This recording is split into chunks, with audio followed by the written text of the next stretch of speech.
Hello! So today we're going to do some ink swatching from some ink swaps that I recently did with a couple of friends online. I have some from the lovely Bailey, who I met on Simone's Discord channel, and I have a couple from the lovely Jessica over on the Pen Addict Slack channel. So I actually put out a little request on the Slack channel for anyone interested in doing an ink swap if they had Robert Oster Earth, because I really wanted to try that ink. And Jessica reached out and said she would send me a sample, and she was getting it very soon.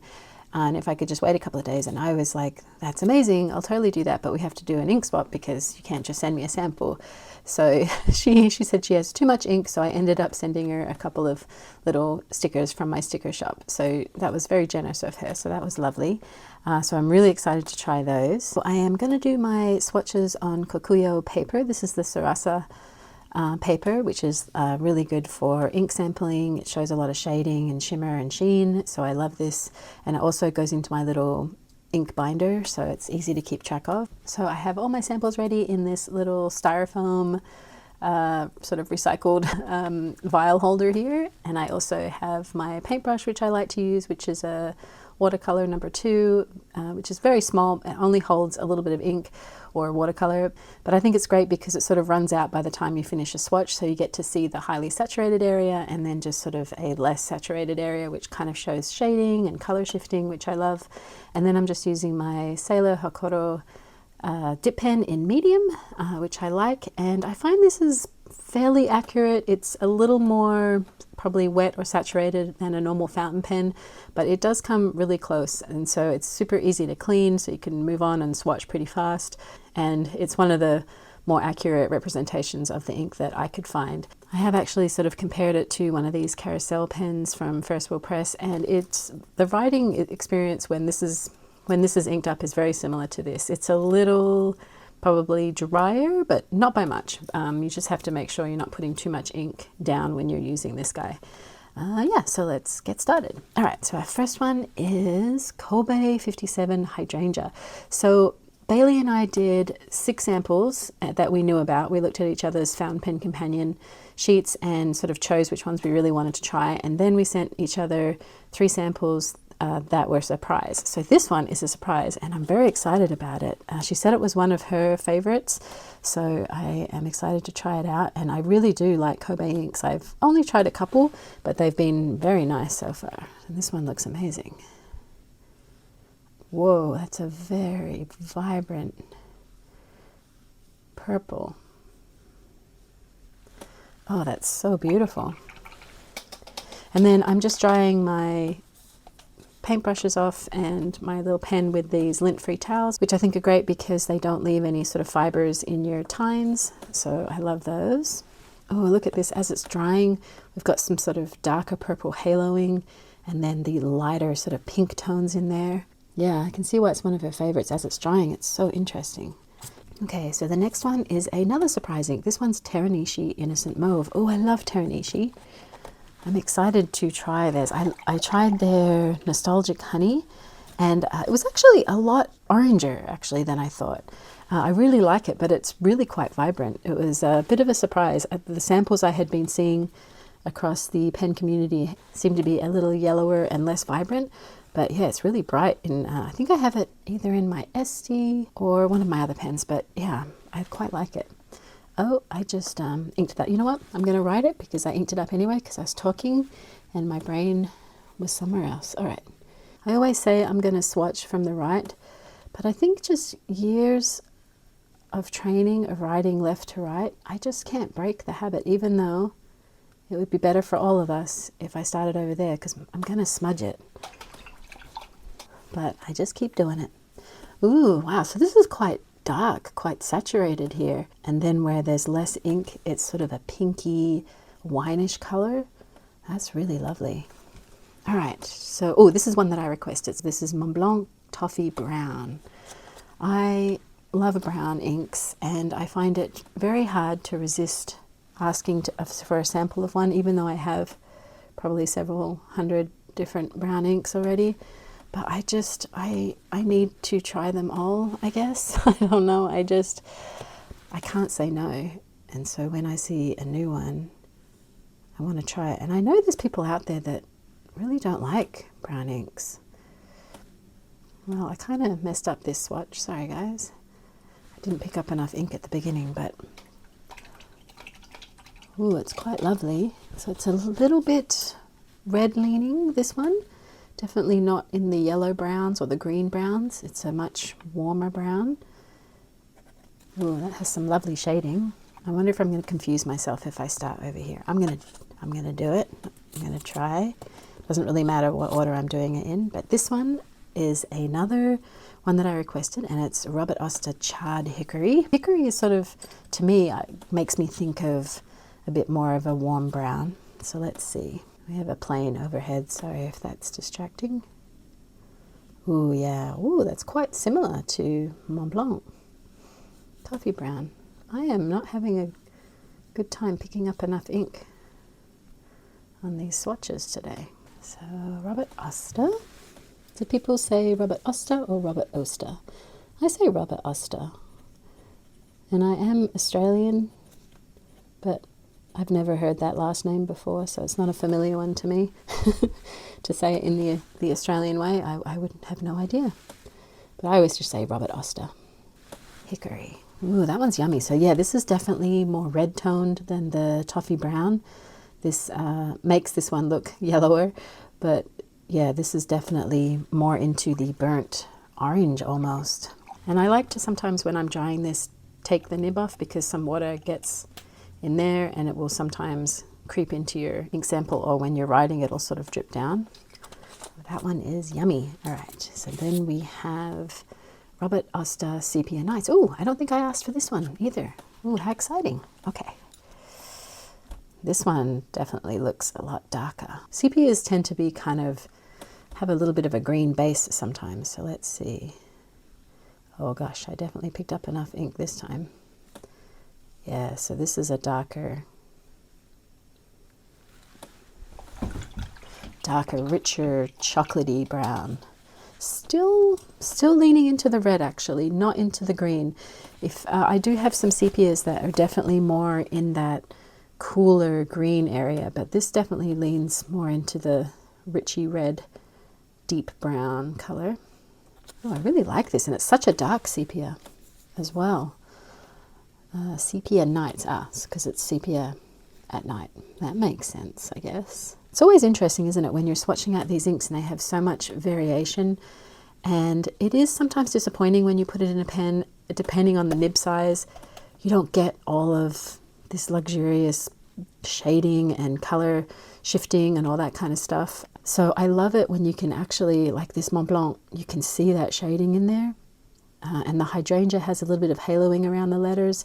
This Sepia Nights is pretty flat in the writing. The Charred Hickory has quite a bit of shading, sort of this vibrant red undertones here. You had that darker burnt orange or brownish color where a lot of ink got laid down.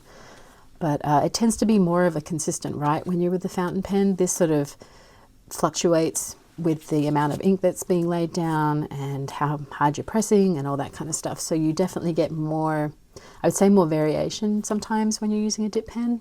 Oh, I totally forgot. This was the reason that I wanted to do the swap in the first place. So I did put a little post on Simone's Discord asking if anyone had KWZ Smells Like Coffee, because I really wanted to try it.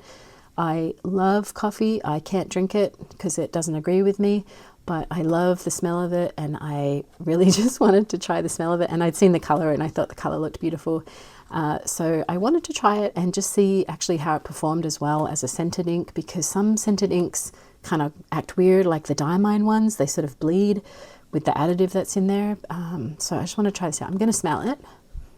Oh wow. That is a sweetened coffee. So that is not, it doesn't smell like when you brew coffee, or if somebody's like grinding coffee in Trader Joe's or whatever and you walk by.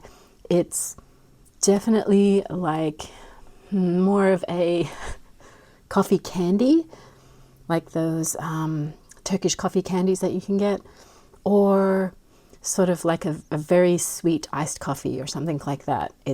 Or it even kind of smells a bit creamy. So I definitely think your coffee has milk in it. This is not for people that drink coffee black. That does not smell like that freshly ground coffee smell, if that's what you're thinking when you're going to get this. So I don't know if that's probably way too much information, and everybody smells things differently, but that is not what I was expecting. I was expecting it more to be a very freshly ground coffee. Ooh, but that color, oh, I love it. Smells like coffee. Sure does. Well, it smells like sweetened coffee. Smells like coffee, pretty much. Oh, it's got beautiful shading though. Oh, I really like it. And it's funny just sort of being positioned next to all of these red leaning browns. This is definitely more in the cool, like yellower, greener brown. Okay, so on to the next one. This is Vinta Inks Sea Kelp. Oh gosh, I love the color already on that little indicator there. So maybe I need to move up a little bit, I think. Let's move the cats out the way. And that was much easier, I know, swatching from the other side. My brain just goes into auto mode, especially if I'm trying to talk and stuff. I can barely do both of the things at the same time. Am I in camera? Hopefully I am, guys. There we go. Let's see.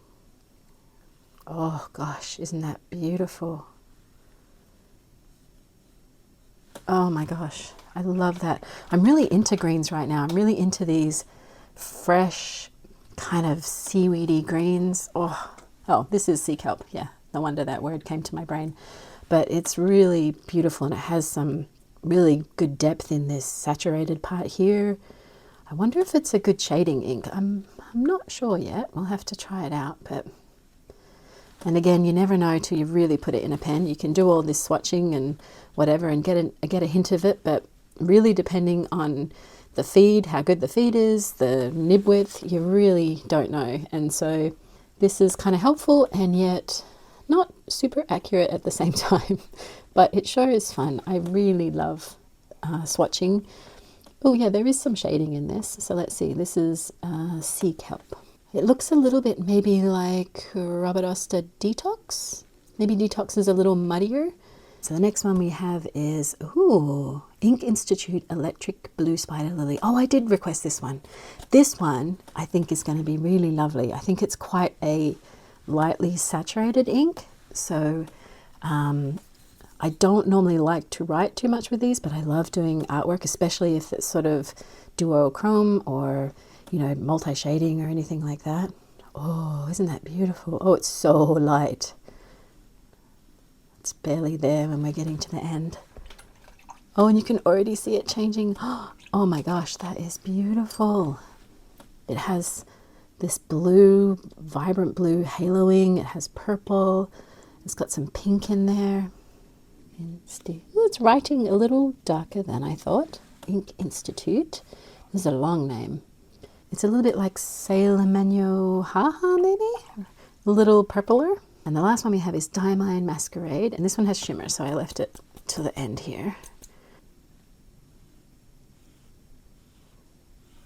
Ooh, this is a lovely pinkish brown. And I think the shimmer is maybe look like a gold. Okay, I'm just gonna give it another little shake for the text.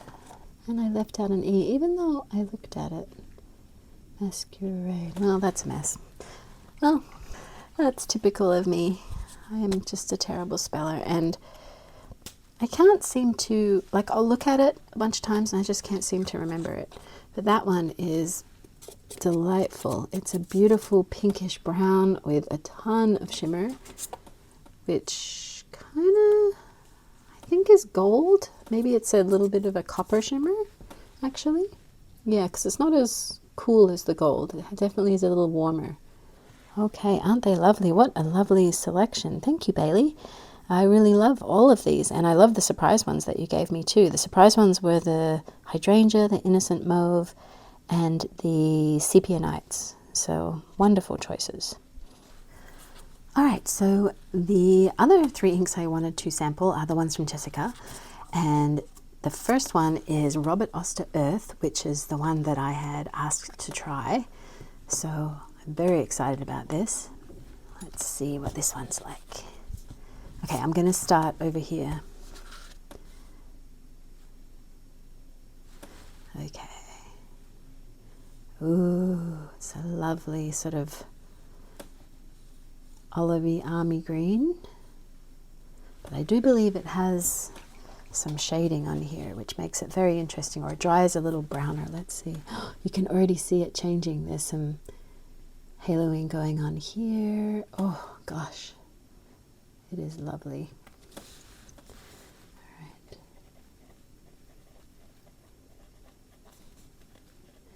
And this is writing a little wet right now. I picked up a bit too much ink.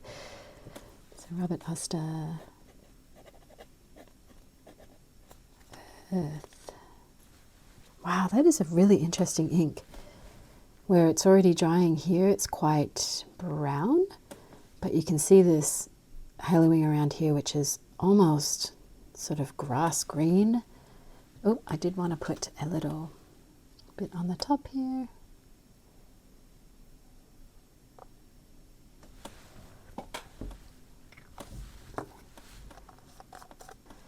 Okay, that one's awesome. And she also sent me a sample of Robert Oster Wind. She ended up getting that when she got the Earth, and so she sent me a sample of that, which was very kind. I did not expect that, and I'm very excited. Let's see what the wind is like. Ooh, it's a gorgeous light blue. I wonder if it has any weird sort of chromo shading like Earth. Oh, you can already see it. Look at that vibrant blue around the edge here. Ooh, and there's some purple too. This is an interesting. Why did I put it over there? This is a really interesting ink. Oh, I'm so excited she sent me this. How lovely. I wouldn't have even thought to try it. Oh gosh, that is a lovely color.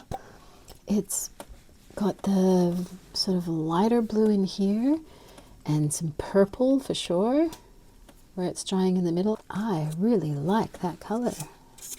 That is gorgeous. Okay, and the other one that I requested to try was the Maruzen Nihombashi Fukurou. I don't know how to say that. I am so sorry if I butchered it. But it just looked fascinating. In Fountain Pen Ink Companion, they have a little area where it sort of shows a swatch of the color, and so I looked at that and thought, yeah, I'd like to try that. And apparently this is actually quite a rare ink. I kind of felt bad for asking for a sample of it. I didn't realize it, but Jessica was so generous, and she said she had enough to spare, which was very lovely. So she sent me a sample of it, and that is gorgeous. It's a bit of a yellow leaning brown, but I always love a brown. Can't have too many browns. Oh gosh. How am I going to spell that? I'm definitely going to get this wrong. All right, Maruzen. Oh, I think that means owl in Japanese. I could be totally wrong. I should have looked it up. I'm so sorry. I should have looked it up. It probably means something completely different. But in my brain, I feel like I've heard someone say that Fukurou was owl. Gosh, that's beautiful. Yeah, so this color is really lovely. It's really sort of rich in the saturated part. There's definitely a bunch of shading going on here. This would look great in my tortoise SD. I think the colors would go really, really well. I just wanted to do a couple of quick comparisons just because I was thinking of these colors when I was swatching. So the Sea Kelp I thought looked a little bit like Robert Oster Detox, and it is quite similar. It's a little fresher, maybe a little more saturated than Detox, but really quite close. I think in real life they look closer than they do on camera. This actually looks a lot greener, but they really, like especially in this sort of saturated part, look quite similar. The Smells Like Coffee does not really look like Cafe Crema at all. I'm not sure what I was thinking there. It's much more orange. But the Nihombashi Fukurou looks quite a lot like Cafe Crema. So they're very similar. This has a little less saturation and is a little lighter in the shading, as you can see in the text here, but really quite similar. The Smells Like Coffee actually looks a lot like Diplomat Pine Tree. I don't actually have any other ones that are similar to that, but that's quite a good comparison. And then Robert Oster Wind. The Sailor Manyo Haha is quite similar. It has a little more pink in the saturated areas, and it's slightly more subdued blue. The Ink Institute Electric Blue Spider Lily is more like Sailor Manyo Fuji or more like Neko Yonagi. But this is definitely really quite pink in that where it laid down quite a lot. The text itself is a little bluer than Neko Yonagi. Belaton Kek maybe a little closer, but a little darker. So no exact matches, but definitely in this family. And then the last one I wanted to look at was Innocent Mauve. That actually reminded me of a new ink that I just swatched by Ferris Wheel Press, which was Whispers of Twilight. This one is maybe a little more purple compared to the Whispers of Twilight. That's just with the shimmer and that's without. I like to look at unshaken just to sort of compare the base colors, but maybe a little bluer here, a little pinker here. And then Robert Oster Claret seems quite close as well. Yeah, maybe just a little more blue purpley for the Innocent Mauve. And I'm hoping it has that shading because it looks really pretty on this swatch here. Yeah, so hopefully that was a fun little swatching session. I really enjoyed it. I always enjoy swatching. Oh, and I also wanted to mention that I have a couple of new stickers in my sticker shop. So these are the little watercolor nature stamps that I made. I scanned in some watercolor drawings that I had done in my nature journals and created little stamps out of them. And they're printed on washi paper, so they're nice and thin and slightly transparent. So they're really cool for your journaling. And then I have these 4 little die cut sort of matte vinyl stickers. So these are, you know, waterproof and washable and stuff. So I have inked up and ready to write. Pens, pens, and more pens. I need all the inks. I like this one. I might have to create all different colors of this one because, you know, all the different inks. And then I did this little Inky Matters of the Heart. I thought this was kind of fun. I just kind of made these up. I thought they were kind of cool. So these are fun to put on your journals or your water bottles or computers or whatever. So thanks for watching, guys. And thank you actually to Bailey and Jessica for doing these swaps. So much fun getting stuff in the mail. And I will see you guys in the next one. Bye!